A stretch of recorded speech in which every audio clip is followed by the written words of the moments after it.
If you want to know the difference in people's lives, it all comes down to what are the things that are must for you versus shoulds. So let me tell you this. We said to have an extraordinary life, you got to have an extraordinary psychology, right? Extraordinary psychology means you got to live in an extraordinary state.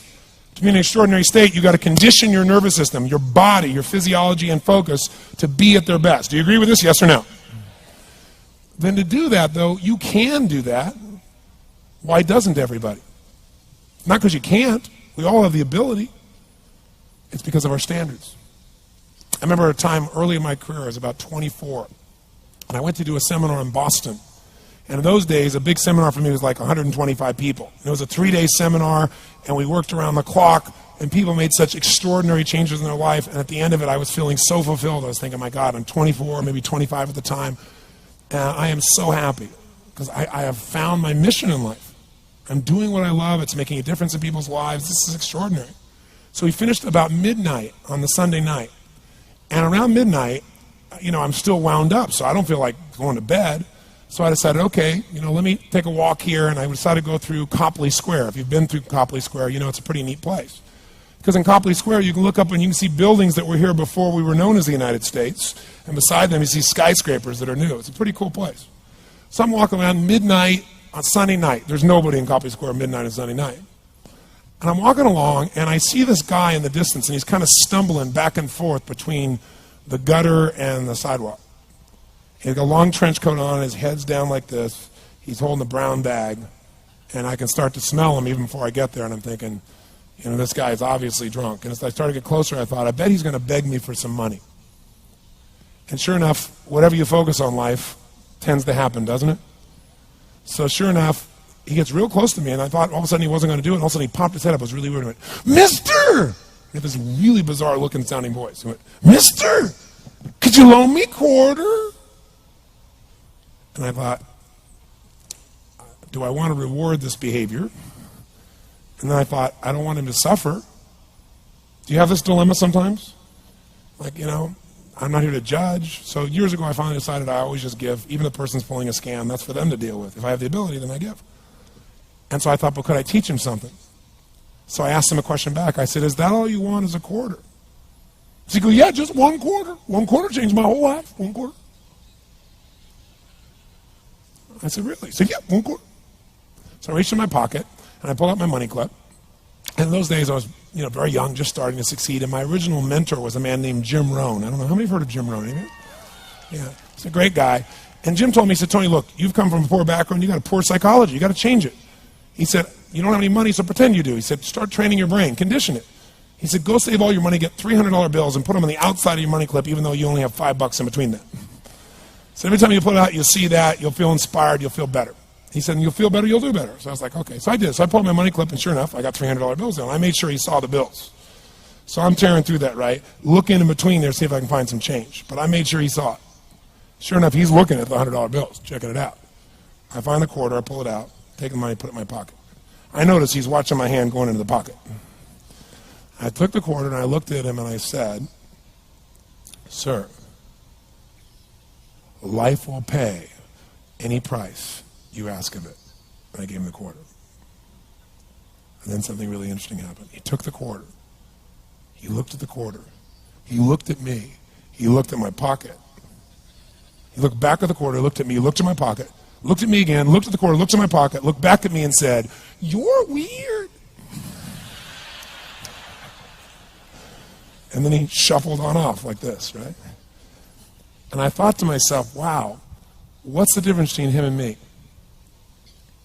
I mean, I was 24, 25 at the time, doing what I love most, have my mission in life, and he's in his early 60s, drunk on the street begging for quarters.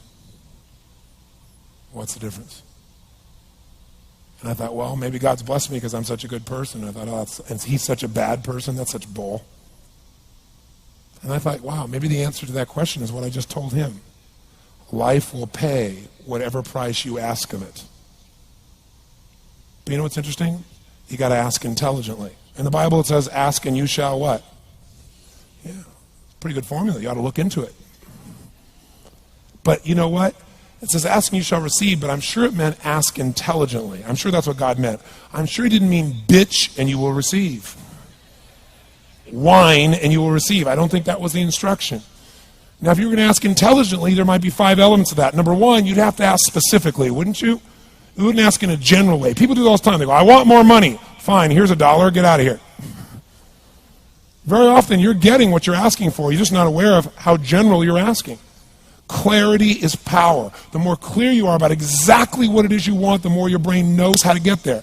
Your brain is a servo mechanism. It's like a bomb. Those bombs, those missiles, they have a servo mechanism. So if the target moves, it knows what the target is, it follows it. Your brain, when you condition it, knows exactly what to go for and it'll find a way to get there. Did you ever buy a certain outfit or a certain car and suddenly see that car outfit everywhere? How many of you have had that experience? Say, aye.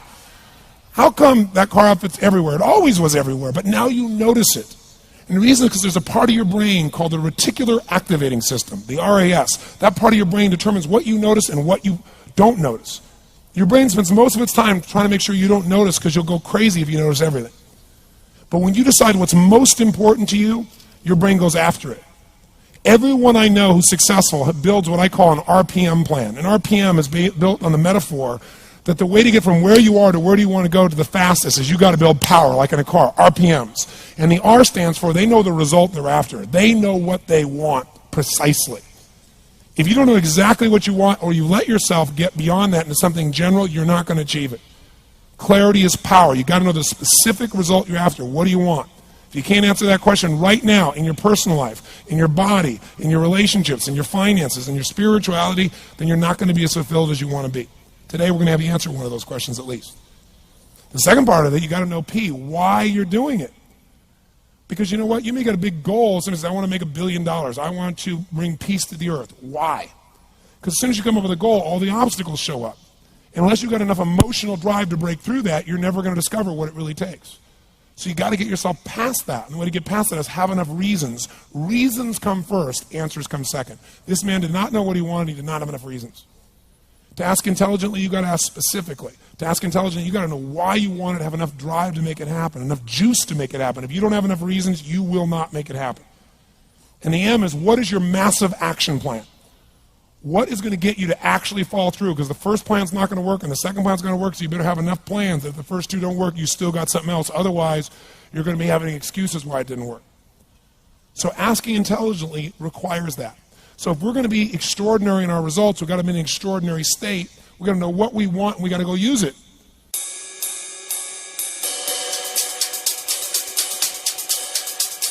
Decide to model the actions of those who succeeded before you. It can be the best financial time, the best emotional time, the best spiritual time of your life, but you better take control of your state. And if you think you're going to do it just by today, you're wrong. You're going to need to get yourself some rituals. Right now, every one of you in this room is controlled by your rituals. I don't just mean this one. I mean every morning you get up. I know your body. I can look at your body right now, and I can guess your rituals. Some of you, your rituals to work out 5 times a week, I can see it clearly. 4 to 6 times a week, it's obvious. Because you couldn't look like that if you didn't do that. Some form of workout. I don't care if it's walking, lifting, whatever. Some of you, it's obvious that lifting weights is part of it. You can see by that man's muscles. I know what his rituals are. Because your life comes from your rituals. If you don't develop the ritual, you're kidding yourself. How many agree with me on this? Raise your hand, say I. And there are rituals that put you in state, and there are rituals that take you out of state. You have rituals in your relationship. You have rituals with your body. You have rituals around your finances. And the rituals that worked in the reaping time of fall in the markets and in business and in real estate, those rituals won't work now. If you do the right thing at the wrong time, you get pain. I'll say that again. If you do the right, you go, but Tony, I'm doing the right thing, but I'm not being rewarded. If you do the right thing at the wrong time, you don't get rewarded, you get pain. So you better do the right thing at the right time, and to do that, you better know what season you're in, and to do that, you better learn how to change your state, how to take control of your own conditioning. That's what I live for. Does this make sense to you, yes or no? Come on, guys, yes or no? So now it's time to train yourself to do that. I'll show you how fast it can change. Try this just for a second. I want to show you what you can do with just focus. Try this for a moment. I'm going to give you a test. Sit up in your chair with some energy. Make sure your buddy next to you is in a strong state. If otherwise, adjust their state. Come on, change their physiology, whatever they got to do. See if they're ticklish. That might help. Now do this. I want you to look around this room right now and find everything in this room that you can find that is brown as fast as you can. Look for brown, look for brown, look for brown, look for brown. Look around you, look for brown, look for brown, look for brown. Okay, close your eyes. I'm going to give you a test. With your eyes closed now, shout out loud everything you saw that was red. If you see a lot more brown right now than red, say yes. Open your eyes. Look for red now. I want you to really look for red. Look for red, look for red, look for red. Anything you can find that's red, look for red. All around you, look for red. Raise your hand if you found more red this time and say I. Why did you find more red this time? Because seek and you shall. That's right. Whatever you focus on, you're going to find it. In fact, let me tell you something. You'll even find it when it's not there. How many saw burgundy, called it red, just so you could have more things you counted? Raise your hand and say, I, come on. See, whatever you're looking for, you're going to find. So if you want to change your life, my friends, you've got to change your physiology and you've got to change your focus. By the way, how fast can you change that stuff? How fast, my friends? How fast? How fast? Come on. In a heartbeat, once you rechange your conditioning. That's all you got to do. And you can do it fast. You can do it with a question or two. Try this right now. Answer this question in your mind and be honest. What in your life today, if you wanted to be, could you feel proud about right now? If you wanted to feel proud, if you didn't feel like, I shouldn't be proud, if you wanted to feel proud, what could you be proud of in your life today? Your children, your health, your body. Is there a problem you faced? Instead of running from it, you finally stepped up and handled it? What could you feel proud of in your life today if you wanted to feel proud? How many can think of something? And when you think about this thing you're proud of, what about that makes you feel proud? What do you focus on that makes you feel proud? How do you breathe when you really start to feel proud? What's the kind of look on your face that starts to happen when you let yourself feel proud? Yeah. How's that feel?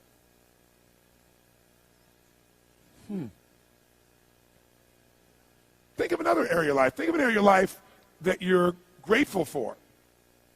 Or if you go, I'm not grateful. If you wanted to be grateful, what's an area you could feel grateful for? What could you feel grateful for if you really wanted to feel grateful? How many can think of something you could feel grateful for? Let me see your hands. And what about that are you grateful for? What do you focus on that makes you feel grateful? How does it feel when you're really, truly feeling filled with gratitude?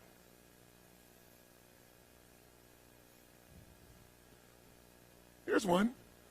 If you wanted to be excited about your life right now, and you were willing to be excited, you were willing to buck everybody else's trend, what could you feel excited about in your life if you wanted to feel excited? What could you get excited about if you really focused on it and you really took it in?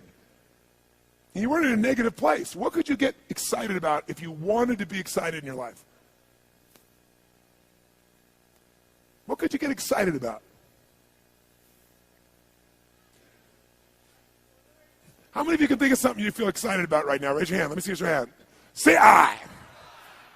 When you're really excited about it, what about that excites you?